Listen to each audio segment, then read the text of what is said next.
Salute family and welcome back to another video. This is Black Truth United. This video is the last of the three-part series of a code for FBA and B1 businesses. If you didn't catch the other videos in this series, be sure to check those out. So as you can tell from the screen, employees will be the topic for today. And I touched on some of these points in previous videos, but this time we'll have the employee spin on this code. Many times we talk about what the business owner can do or what the clients can do, but we don't focus enough on the employees, so we're going to be covering that today. So let's get started with the first slide, and you guessed it, the same three elements: respect, honesty, and integrity. Organizations consist of people, and with any group of people there has to be this level of respect, honesty, and integrity that we can all agree on. So first of all, just like with the business owners, as an employee, never take advantage of the ignorance of a customer. If the business owner sends you out to give a quote to a customer and you get paid a commission on what you sell to the customer, don't try to cheat the customer and sell him or her on, for instance, a whole air conditioning system when you know you only have to replace a capacitor or something. Just make sure that everything's honest and above board, because that's a reflection on the company. Now the next point is always be honest with the owner.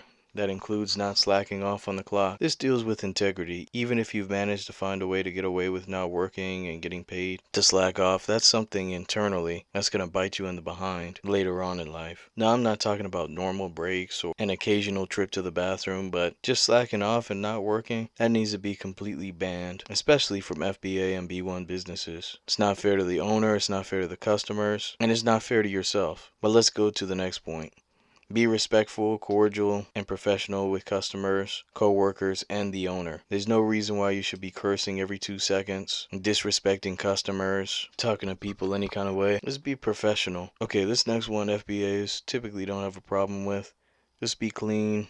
Deodorant, the basics, and be dressed professionally. We all know what this means. No pants sagging, showing up with dingy clothing, or for the females, wearing revealing clothing. Just come dressed professionally. We all know what that means. Alright, this next one is definitely very important, and someone messaged me about this. Specifically, leave that drama at the door. Preferably stay out of any kind of relationships with co-workers, etc. If there is drama from home or wherever, just leave that at the door. Also, stay out of these work cliques. Most of the time they're rooted in rebellion or drama. Just stay out of those altogether. And then the last point, and this goes for all parties involved, but especially employees: don't burn bridges. Even if you're on your way out, always respect the business owner, your fellow employees, and the customers. And by the way, this includes if you're in a management position. Always treat the quote-unquote lower level employees with respect, the way you would want to be treated. Alright, let's go to the next slide.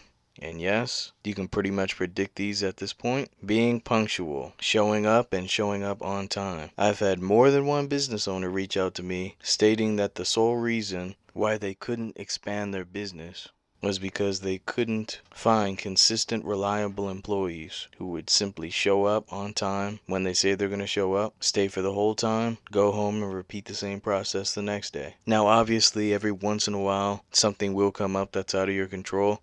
Again, that second point, sincerely apologize, don't make it a habit, let the owner or the customer or client know what's happening, and try your best to make sure you put mechanisms in place in order to account for whatever issue you're having, even if that means talking to the owner and changing your schedule. You just always want to be consistent. It goes a long way. And then the last point is be considerate of the business owner's needs. Let's say the business owner just want to big contract for cleaning up a lake. If possible, be there for that business owner. Don't just schedule breaks and sick time when big events are happening. Believe me, the owner will take note of that. And you may see yourself either advancing or getting a raise or getting more hours because the business owner knows he or she can count on you. So just keep that in mind. It won't always work out, but just try to make it work out if possible. Alright, the next slide is resolving disputes with professionalism. Listen to the business owner and the customers and be willing to receive constructive feedback. This is whether you've been in your industry for 2 days or 20 years. You should always be open to constructive feedback. And if you lack training, like it says in the second point, respectfully ask for it. Sometimes this will let a business owner know that you're trying to advance or level up. And this also increases your skill set, which you can add to your resume. Alright, this point definitely needs to be addressed. And it does depend on the circumstances. But if someone at work is causing problems, drama, especially if they're stealing or just refusing to work, this needs to be nipped in the bud. This needs to be purged from this business. So if the circumstances permit, give a warning. This dips into the next point. Inform the business owner what's going on. And keep in mind, this could save the business and your job.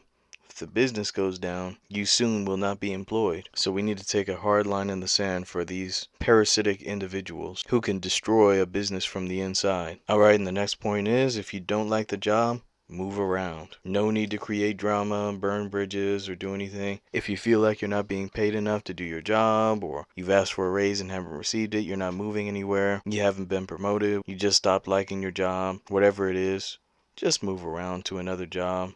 Don't make a scene. Just respectfully remove yourself from the situation. But don't abruptly quit, as it says on the last point of this slide. Definitely give a 2 weeks notice or more, especially if your job is highly specialized. For example, if you're a key accountant at the company, let the business owner know in advance so that he or she can properly prepare and possibly get you to train someone on your way out. Alright, now for some top tips. As an employee, sometimes you're able to see things that the business owner can't see. So for example, if you're working as an appliance installer or something, and you start hearing multiple customers saying the same thing, like, we would love if you had a disposal option for our previous appliance, take this to the business owner and help him or her realize that, hey, there may be money left on the table. Even if you're just taking the old appliances to a recycling plant, that could be an additional fee, and that could actually ramp that business up to the next level. Who knows, that could inadvertently become the main service that the business provides. And again,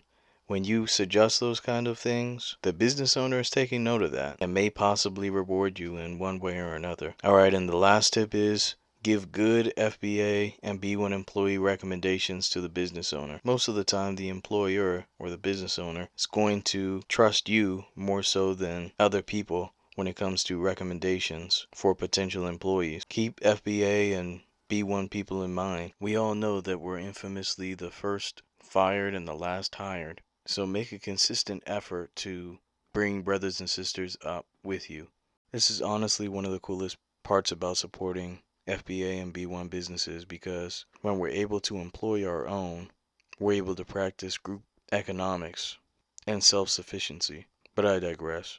And don't recommend anyone dusty or crusty or people just because they're your friends. Make sure that the caliber of the employee recommendation is up to par with the business owner standards. And this will be a good reflection on you as the one who made the recommendation. Alright, so with all that being said, this concludes the 3-part series. We've got to be codified as employees, and really all 3 of the categories that we covered in this series, so that our FBA and B1 businesses can thrive. Alright, with all that being said, thanks for watching this video. Be one and be blessed, family.